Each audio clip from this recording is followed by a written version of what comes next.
Yes, hello and welcome to the technical director presentation. So we had this short trailer of FMX, and before I say a few words about that postgraduate course at Film Academy, we'll see the technical director trailer. In the beginning, there's just an idea. And by training your skills and talking to so many other talented people, you improve the idea and it becomes greater. My name is Pavel. I'm studying technical directing at the Film Academy in Baden-Wuerttemberg at the Animation Institute. What I like mostly about it is that I've got the opportunity to basically create out of nothing. Yeah, sometimes you really talk a lot, but then you've got the possibility to sit down and start developing a script and just getting deeper into the software. There's always this point where magic is happening, and these numbers and codes you're working at, they become forms and shapes, and you get fascinated by your own creation. I mean, don't get me wrong, it's hard work, it's really hard work. All those forms and shapes, they just turn into numbers again. In the end, you become more than an artist, you become a creator. You sit there and you've got all these numbers, and you're looking into them. Become more than it's the basic pattern which you created. And it's your universe, you created it, you are the creator, you understand it. Looking into a basic pattern which holds the whole, you are the creator, your universe. You are the creator,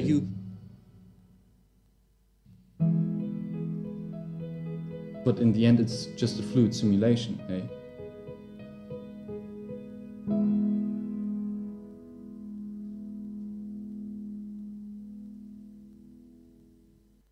Yeah, as a quick introduction to that course, we created this trailer about a year ago. So TDs, they tackle technical challenges, but that doesn't necessarily mean that they code all day and are not creative in a way that a creative artist, a technical artist, is creative.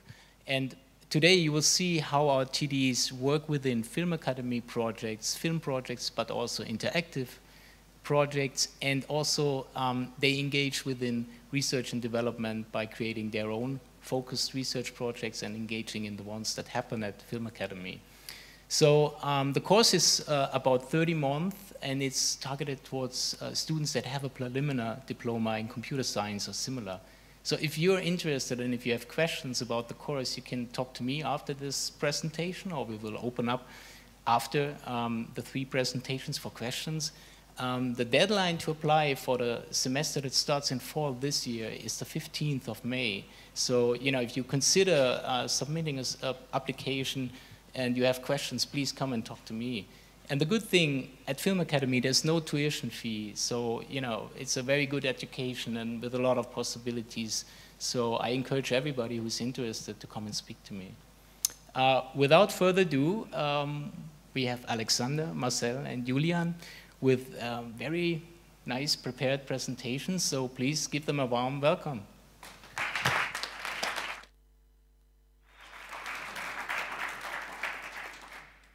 Hi, I'm Alexander. I'm Alexander Richter. I'm from the Film Academy at TD Studiengang. I'm like in the 4th year, and I want to present you what I did the last 1.5 years at the Film Academy.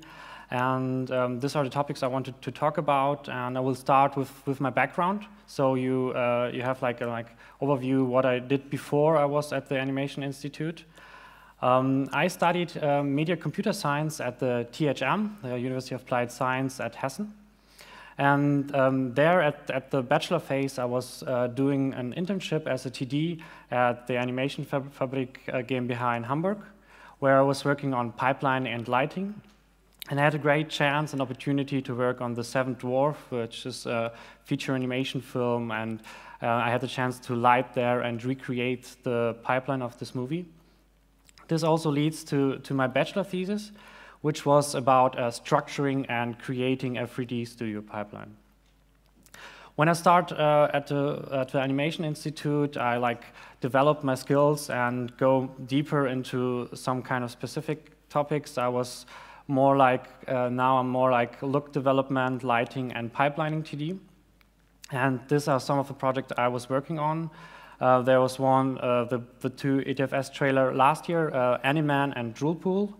The ETFS trailer this year, Los Mariachis, 2 diploma projects about what they need and breaking point, and a pipeline which I created for, which is called arPipeline. I wanted to start with ANIMAN, and before that, a little bit background of the project. It was the ATFS trailer last year, and the 2 directors, Nikolai Madatona and Michael Lange, wanted to play an homage to Edward Muybridge. These are his works you see there, maybe you know them. So it's a typical thing like a grid and a human or an animal walking in front of them, and Muybridge put like a variety of cameras in front of that and put this kind of clip together where he does like a movement study. What the 2 directors wanted to do is like have the same idea but work on like a human moving like an animal. So what are the main ingredients of this kind of like trailer? There was like on one side we have this 3D human, and on the other side we have this movement of an animal. So we thought like how we managed to tackle this one. For the human part, we wanted to do it like in photogrammetry.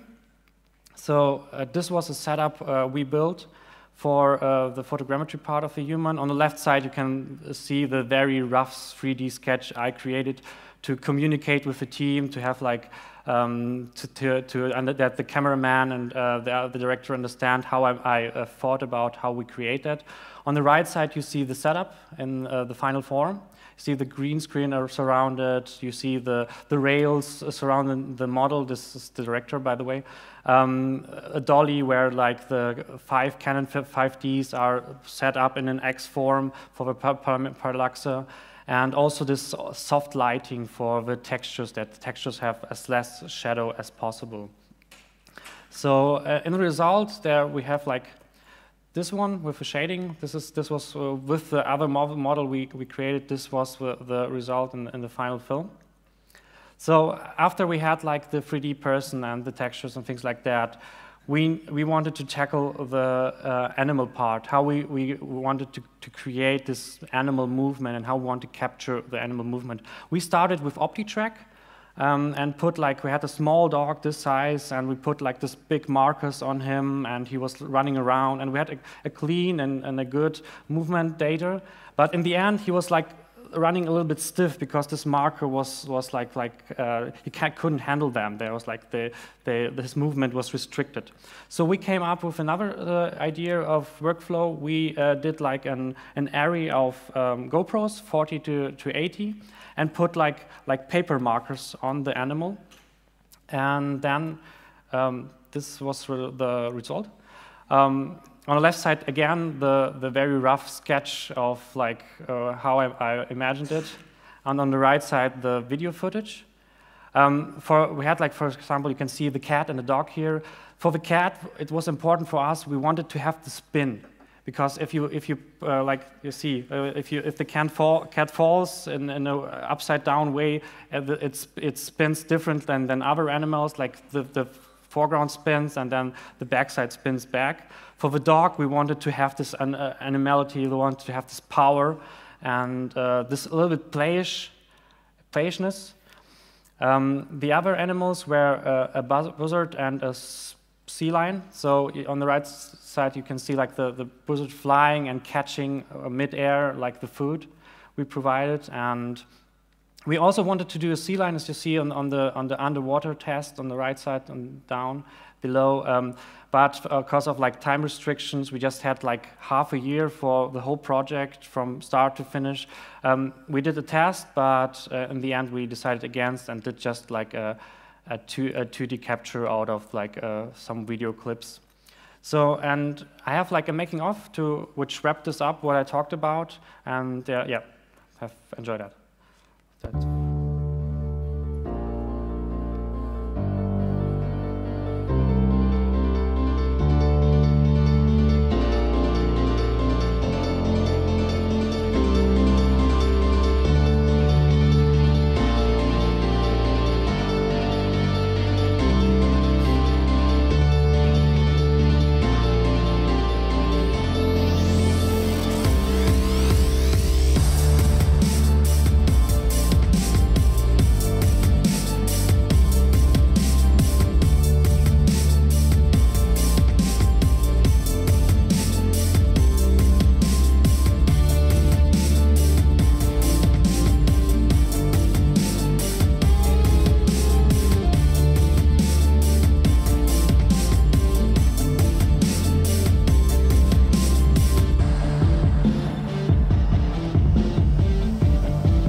At this point, great thanks to the two directors, Michael Lange and Nikolai Madator, which helps a lot to achieve also the technical difficulties of this project.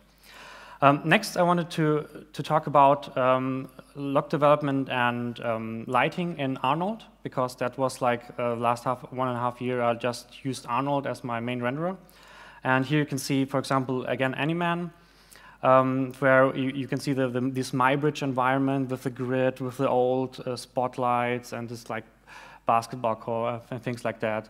And what was challenging here was like, beside like to get this old kind of style, to get this kind of dusty and hazy feeling, it was like getting this kind of like it should work from every angle, because we had this small area and it was a benefit. But on the other side, we had like we show the area from every angle, so it needed the shading and the lighting should work from every side. So which helped a lot in the end if you like managed to do it before. And also like the shading of the human here, you can see like in a small animation. Yes, was a great challenge.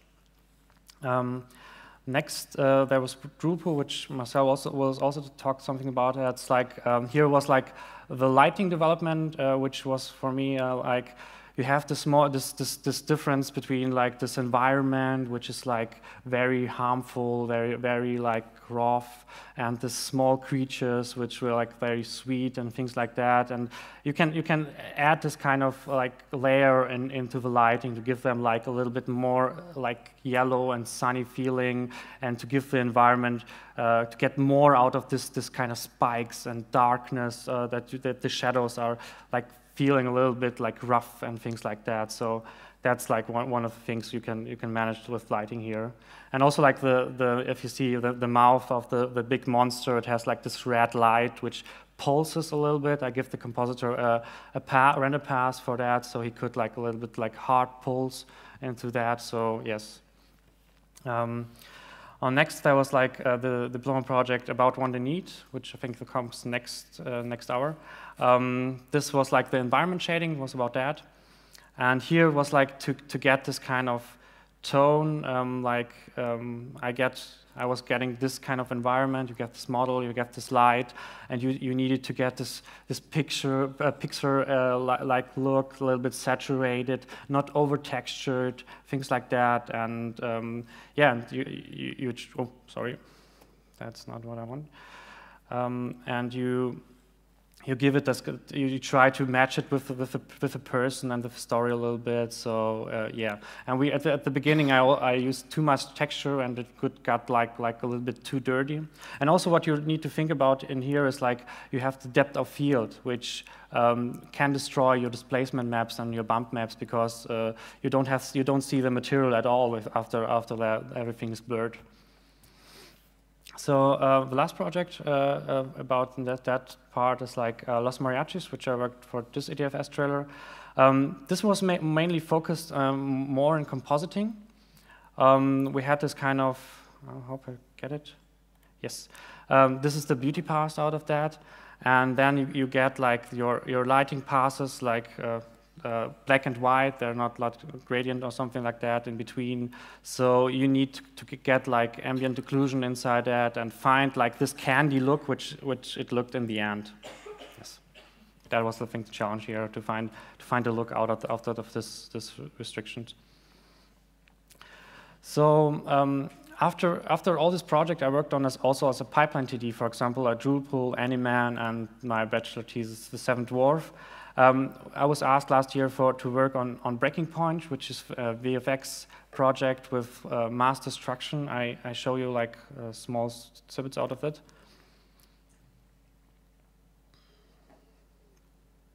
So as you can see, there's like multiple explosions. It's like a mixture of real-time footage and 3D. The cars, for example, are 3D and things like that. And I was like, yeah, after all the experience, I wanted to wrap it up and create like a system which handles it at the core. And I was thinking, I noticed for myself that the package Maya, Houdini, and Nuke is like wonderful. The DCCs can work together really great because they also use, all three packages use like Python, and they also use PySide. So what you can create is like, you can create not only libraries, you can also create scripts and utilities, which is like used from one software to another without any restriction in a way. You don't have to rewrite the code. You can, like for example, save script, load script, report script. You can use it in Maya and Houdini without any code changes, which is very benefit for your progress. And in this project, for example, I was mainly working on Maya and Nuke pipeline, where Johannes Franz, who did graduate this year, worked mainly on Houdini and put like into my basic core where I get like settings and things like that, and that worked very great. And I think that was the achievement of this project. Here are some, for example, some user interfaces, like in the middle, like above, there's like save and load and things like that. And what's great about that is like they look the same in every software, which don't underestimate that. If you like, for example, if you switch software in the same pipeline and everything looks different and every artist need to refocus and rechange his understanding of how scripts are working, it takes time and also some kind of understanding. So it's sometimes a benefit to use that. Here's a quick overview about my Nuke pipeline, which I just created as a tutorial. It's very fast here for the artist, because I learned that artists like to look on tutorials and videos. So it's nice to have like this kind of 10-minute video where they can go through it, understand the basic concept of my Nuke pipeline. And here, for example, this load script. Here's a write node where it sets up like the paths. It sets up you can add metadata to your image file, which is very, very practical for the end result, because you get confused after the 100th iteration of rendering and things like that. You can publish it for your editing, and it fastens your position in this whole process. And still, there's always a core system where you have like your main paths and your main libraries, which was used by any software in the same way. So here's, for example, like a report script, which artists can report to me, and I can open directly the scene, which way they report it, and look it up and see what's maybe broken inside there. So yes, and then for my research and development project, I was going into the USD for Houdini. It's like the universal scene description from Pixar. And like for people who don't know, maybe USD, it's like you can say it's like a file format, which is a single representation of models and shots. It's close, I would say it's close to Alembic. It's non-destructive editing. It updates without regenerate, and it's fast and scalable, which is perfect to addition to my arPipeline concept, which unified systems. So you have this kind of, I try to combine like Maya, Houdini, and Nuke, and with USD, for example, you have this kind of file format which you can use in Maya and Houdini in the same way, which is great. And I was thinking about like implementing it into Houdini, and also maybe adding features like level of detail. For example, if you have like an exporting something, and then you have a low, mid, and high poly version of like a shot on your model, and you can like, for lighting reasons, you have the low version, for rendering reasons, you use the high one. So it's very performant in that way. So I think that's a great thing. I also had a chance to write for the digital production about the things I talked also here, like for ANIMAN, Droolpool, arPipeline, and for animation and FX. So you can find the articles on my webpage. They're in German, so sorry for that.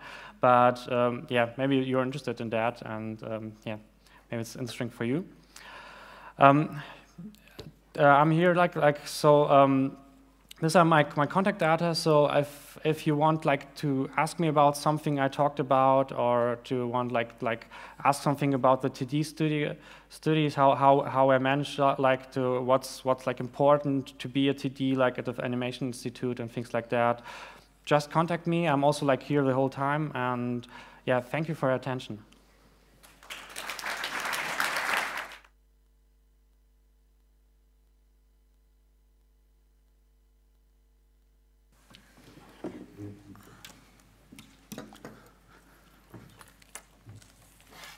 Hello, I'm Marcel Rügenberg. I just started. So my background is in more theoretical computer science. I studied at TU Munich and one very inspiring semester in Zurich and did a master thesis, and I mostly do lookdev, a little bit of FX, and I guess a lot of experimental stuff. And I also use the standard programs and do programming from time to time. And as Alex said, I also worked on Joule Pool, so I did all the shading there, lighted 2 shots, and it was my job to basically address all problems that occurred because I was the lead TD. Yeah, I also worked on Breaking Point this year as a lookdev and FX artist. And as Alex said, it's a diploma project this year, and yeah, so one thing in this shot, a lot of things in this shot are not real, but one thing in particular, the hand is fake. And I did the shading and texturing on that. And here's a little making of.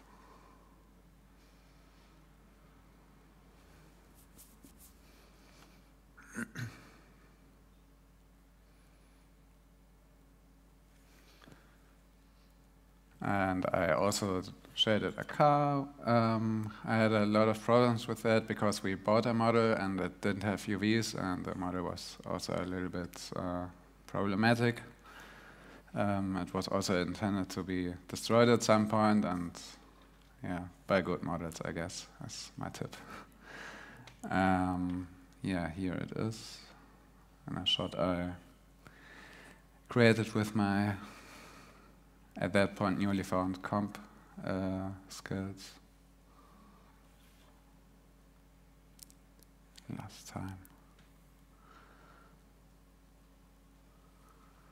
Okay, and this is a destruction shot. Basically, I did everything you see in the second version, the stone destruction and smoke simulation. The main challenge here was the retiming, because it's not sufficient to just simulate with more subframes. You also have to know how to basically get Houdini to use the subframes, because otherwise you get weird stair-stepping artifacts, and you look forever why your sim doesn't look good. But it worked out in the end, and it was a pretty fun project. Okay, so my next topic is the TD project. Until a few years ago, this was called paper implementation, and that's what I'm doing. I'm implementing the paper solid texture lenses from 2D exemplars, which is a few years old, but so far I think not in a commercially available version. Basically the goal is, if you have this nice stone, it looks good from the outside, but as soon as you destroy it, you see the inside looks like shit.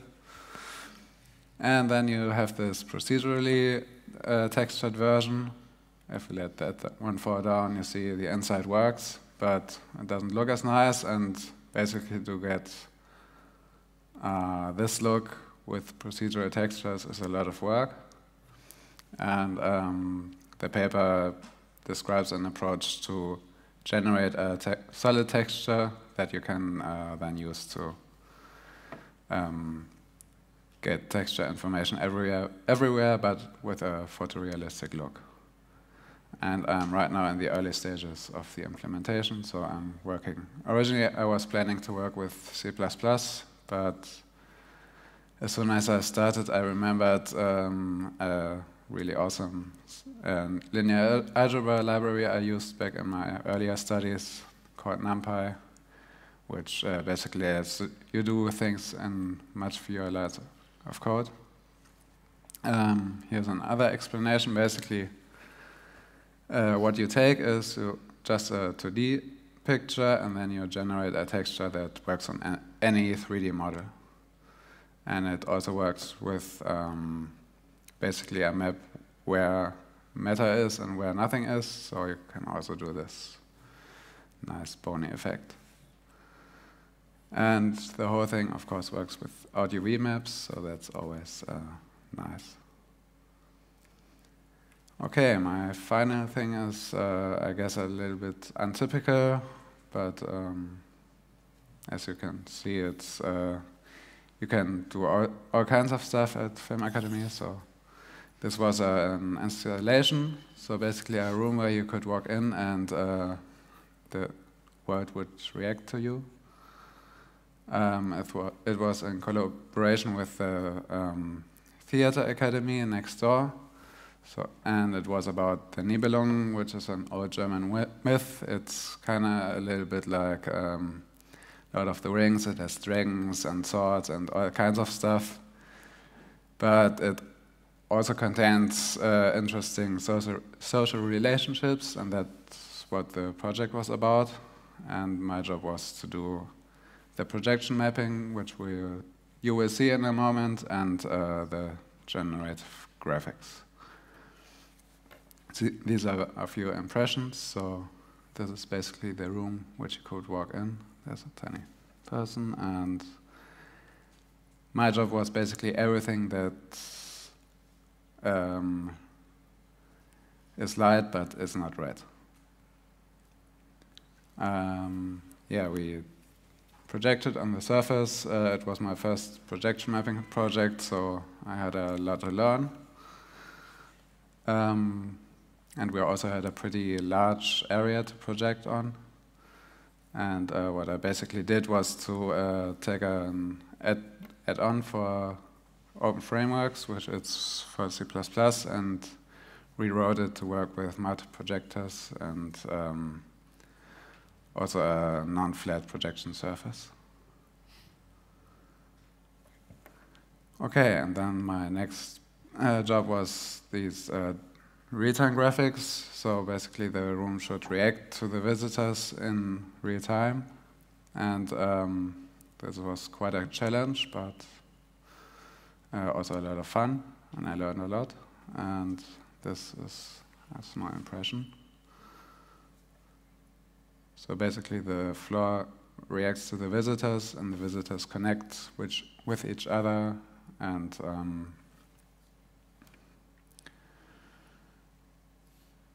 yeah.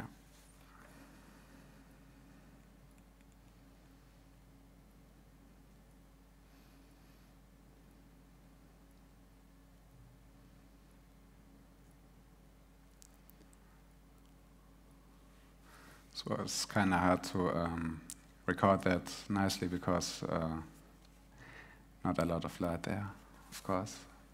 So I experimented with particles to create the connections.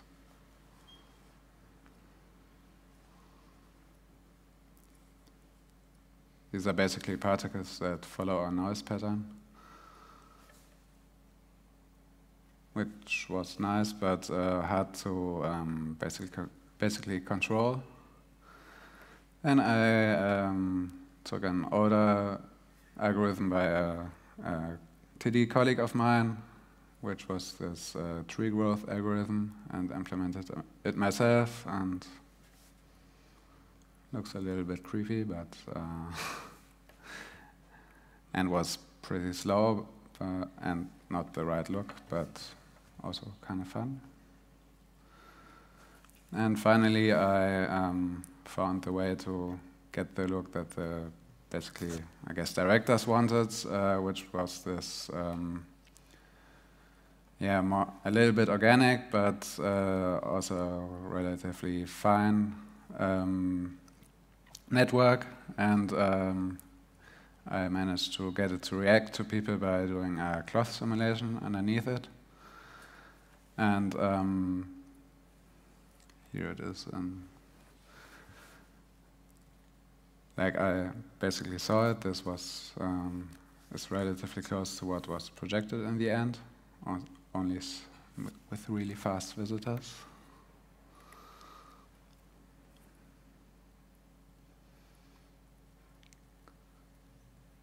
And one challenge also was to, since everything reacts to the visitors, the whole graphics had to be generated in real time at hopefully 60 frames per second. And the whole network was created with a lot of splines. So I implemented splines on the GPU, which looked like this. So basically, it generates all the subdivisions of the lines in real time and worked pretty nicely. So, and finally, for your viewing pleasure, one of my more experimental projects. This is a fractal. Basically, it's a structure generated by math or an algorithm, depending on how you define it. And I was trying to find a way to render this with Houdini and finally succeeded. And now I also have a way to render this with Arnold and RenderMan. So yeah. Okay, that's it.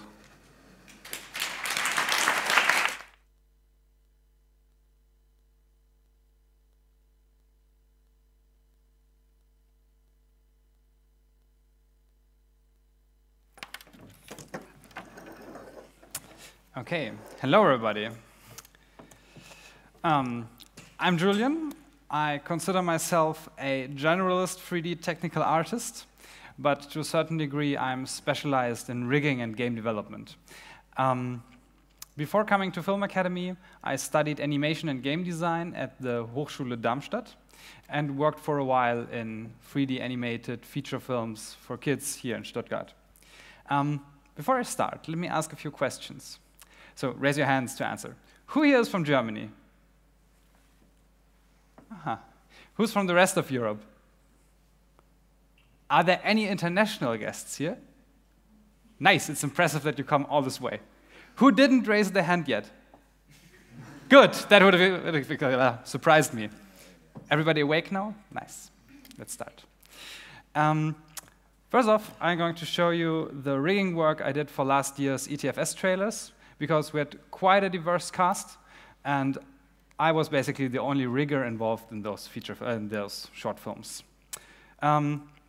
We had the little boy Vinny, who is at the restaurant with his parents and is terrified from eating an oyster. Have a little look at the shot.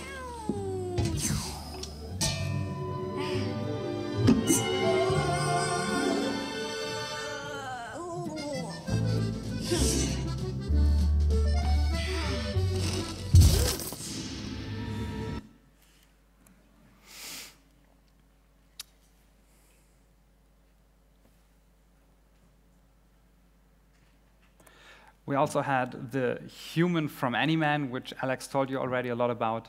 He's a very simple rig in terms of how it's set up. It's a bit of custom facial stuff and a Maya human IK basis for the body, because he was mostly driven by mocap, obviously.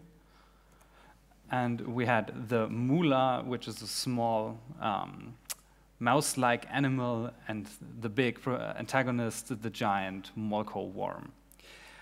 All of those characters share the same modulars. They're all rigged in a modular fashion, split by body parts, and they rely heavily on joint deformation, because the faces are mostly deformed by joints driven by curves, which are again layered by another layer of joints to drive those curves, and a few blend shapes to create more interesting facial expressions. But those blend shapes are only on the curves. This is basically how a lot of auto riggers already work. However, when I think about rigging and character rigs in general, I try to think of them as a piece of software where you can put information in and get other information out.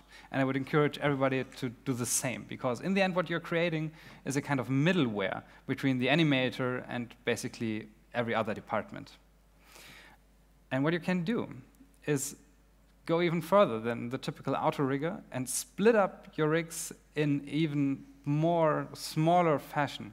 So you divide meshes into their own category, joint locations are saved somewhere else, scanning information is separate from everything else, and behaviors or your Python scripts that create the body part modules are also something else, which you can store in different locations and use by themselves.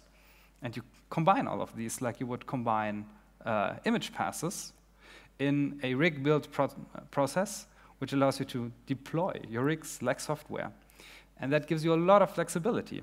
This enabled me to start 2 months ahead before even the first character mesh was finished, and gave me a lot more time to work on the stuff that I was interested in way ahead before concept phase or anything else was done.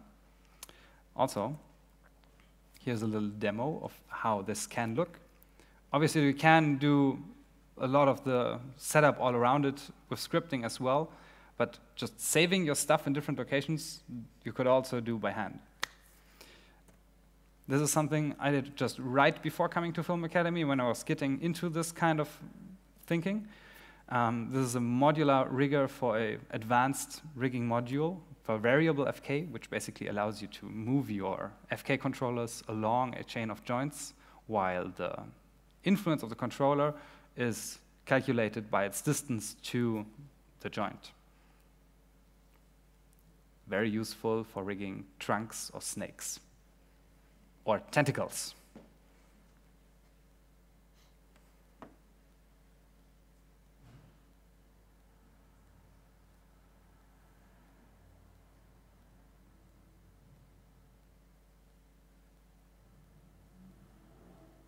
As you can see, you can exchange controllers. The order is not important anymore. And you can also use this with scaling, which looks kind of weird.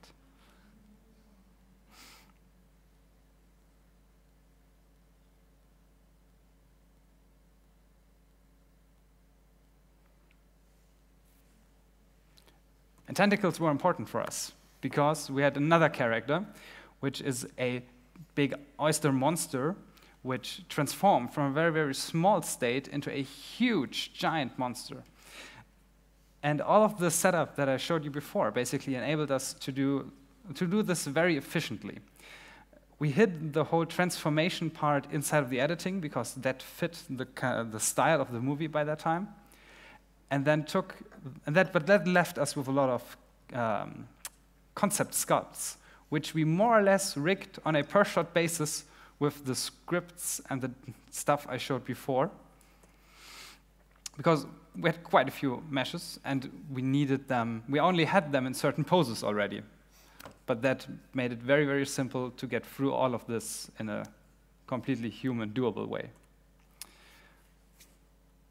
Yeah, so basically, what you see on the left side is the T-pose of that mesh. So we just rebuilt the rig in every shot because we have it already, and we just need one button, basically, to redeploy it. Pretty nice stuff. Also, I did the simulation effects for the giant oyster monster thingy.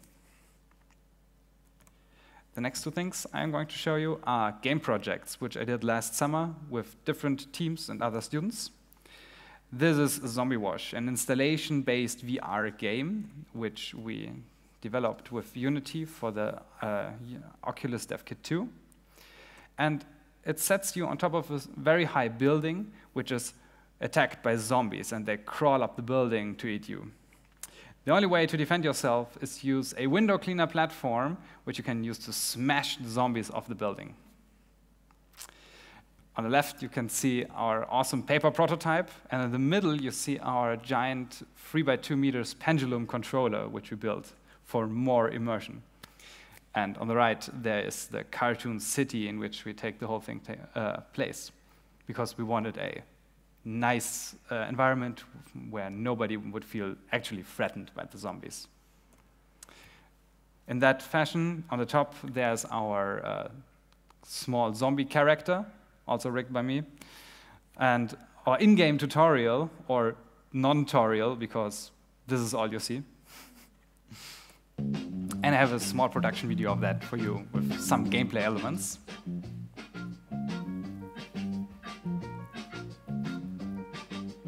for the whole project, we had about a week time, a little bit of preparation, and then in a game jam style manner, we created the whole thing on one weekend, which was a lot of fun, but super stressful. And it got pretty exhausting using that thing. In the end, we noticed, oh damn, we built a Wii Fit. What did we do?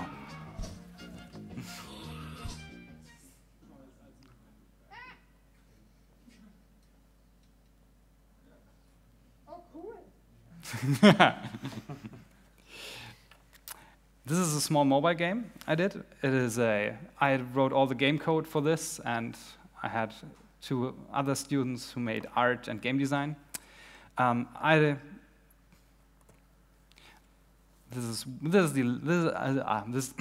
These are 3 of the levels which we did.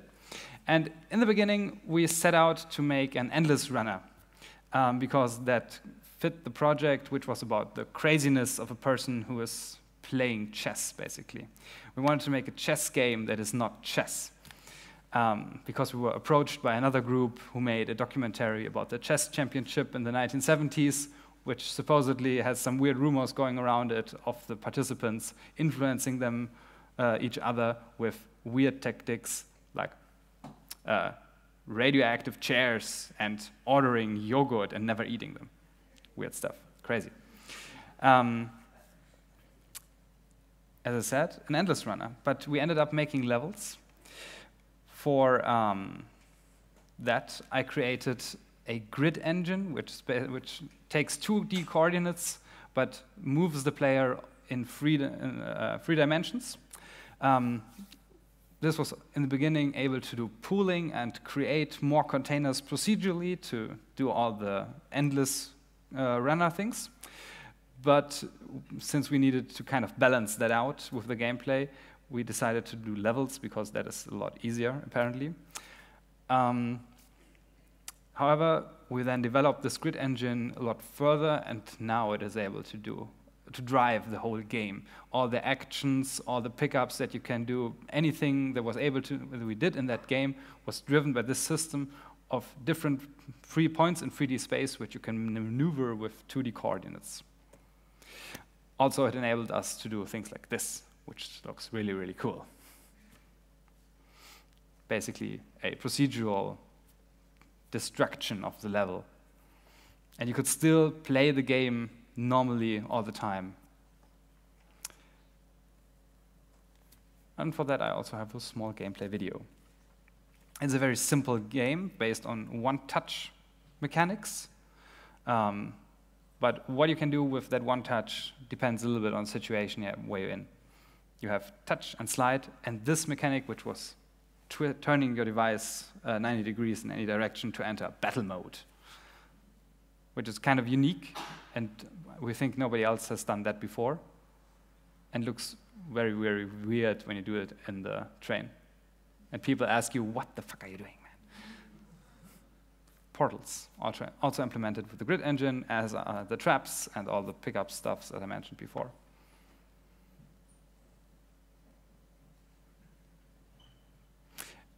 The release is soon-ish. We still have to fix some small things, but we really hope that we can get it entirely done soon. So watch out for King Smasher in every app shop there is. During last winter, we got into contact with a research group from the Max Planck Institute in Tübingen, and they create statistical models based on a series of 3D body scans to create learned deformation, like not something that would suffer from the same limitations as joints or blend shapes, but just is correct because it is all based on physically captured things. However, it's a bit weird to use because you only have exactly one topology and one joint set that would work with.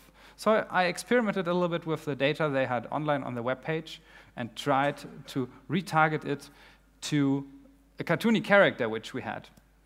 The model that I could use is called Simple, and it basically is 207 corrective blend shapes, which correct the typical issues you have with joint-based deformation, and they are triggered by this statistical model. So I kind of managed to transfer that to this character with a little bit hacky tricks. And as you can see, it does work. It isn't perfect yet, though. Definitely, this improves the shape a lot.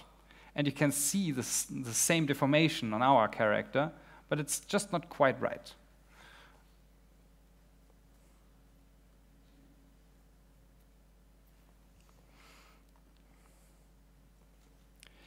To achieve this, I basically created a transfer mesh from a copy of my target mesh on the right and moved that into the same shape as the input mesh or the source mesh, and wrapped the source mesh around the transformation shape and brought it to the local space of the target character.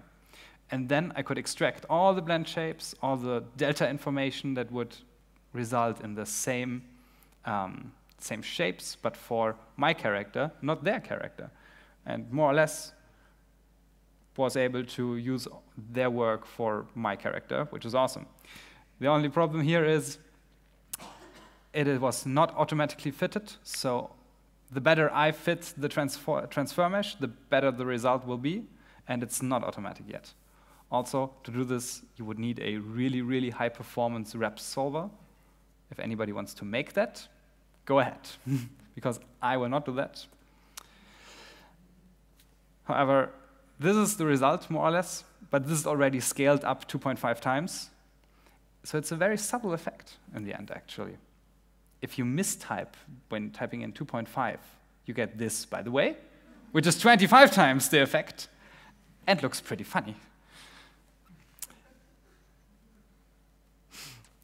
I will do a different R&D paper implementation project because, as I said in the beginning, I am interested in the topics of game development, and I wanted to do something that is connected to real-time technology. So what I will do is take the volumetric cloud rendering process of Horizon Zero Dawn, which is a PS4 game, and implement it in an easier available engine. There was a talk by Andrew Schneider at the SIGGRAPH real-time course last year in which he outlined how this is done. And I will just take you through a little bit of the key differences or the key points of this. Everything for cloud modeling or volumetric cloud rendering can be based on 3D textures or 3D noise textures. And basically what they do is they layer noises. First they Perlin noise and a flat layer of Perlin noise and dilate that with another kind of 3D noise or 2D noise, which is called Worley noise, to get this kind of pillowy shapes in clouds. It's right in the middle. And then they layer these on top of each other to create a 3D texture which you can sample with a ray marching algorithm and create a cloud shape out of it. All of this is then moved and transformed with the help of a 2D texture, which creates the fluid dynamic style cloud motion. This is how lighting in a cloud normally looks. The picture on the left top is the scattering of light inside of a cloud, and on the bottom there's anisotropy. We already have this to a certain degree in cloud and rendering algorithms, but what you can introduce to the algorithm in a very simplified manner is an effect that is similar to how powdered sugar looks. And this basically takes care of backward scattering, what it's called, when light enters a cloud, bounces off water particles, and goes back towards the front of the cloud. And it's not as probable that that will happen than a ray traveling forward inside of the cloud. So clouds get this really, really weird shading where it might be brighter inside of a cloud than outside of the cloud, and you get these dark edges on the bottom of them. The rendering itself is done through ray marching, which compared to a typical rendering algorithm does not scatter a ray when it hits a surface, but it just continues to travel through and samples along its way. And from every sample, you again emit new rays or new samples to gather new information. This algorithm does a little bit of optimization by, first of all, sampling, is there a cloud in a low-res noise pattern? And then, if that returns yes, you sample a second time to find the smaller, more detailed shape. And from those samples, you do, again, another round of sampling, six scattered samples towards the light direction in a cone to gather the lighting information that you would need. Because in the first sample, there is here a cloud and how dense is it? And the second 6 samples is basically to calculate lighting. 5 samples really close by, 1 far away for distance shadowing. And if all of this works out, it should look as nice as this, which is pretty amazing given the fact that this renders in 2 milliseconds. If my version renders at 20 milliseconds, it is still incredibly fast and way ahead of real time. So I really hope I can achieve that. It's a lot of implementation with shaders, obviously, and this is something I always wanted to learn for a long time, and this will keep me busy in the future. Because there's no project other that would directly benefit from this, I thought about a small VR application to wrap all of this inside of it. I'm inspired by this XKCD comic in which the author basically states, clouds have always been weird. They're such huge things that it's hard to imagine that they actually move. They're always just a backdrop. And what he did was set up 2 cameras very far apart and map the images to a pair of glasses. And then you get a huge parallax and you become a giant and clouds float around you. This was super inspiring, but doing this in virtual reality with completely volumetric clouds all around you will be way more impressive than a static perspective as this. So I hope I can create that in the future. Thanks, everyone.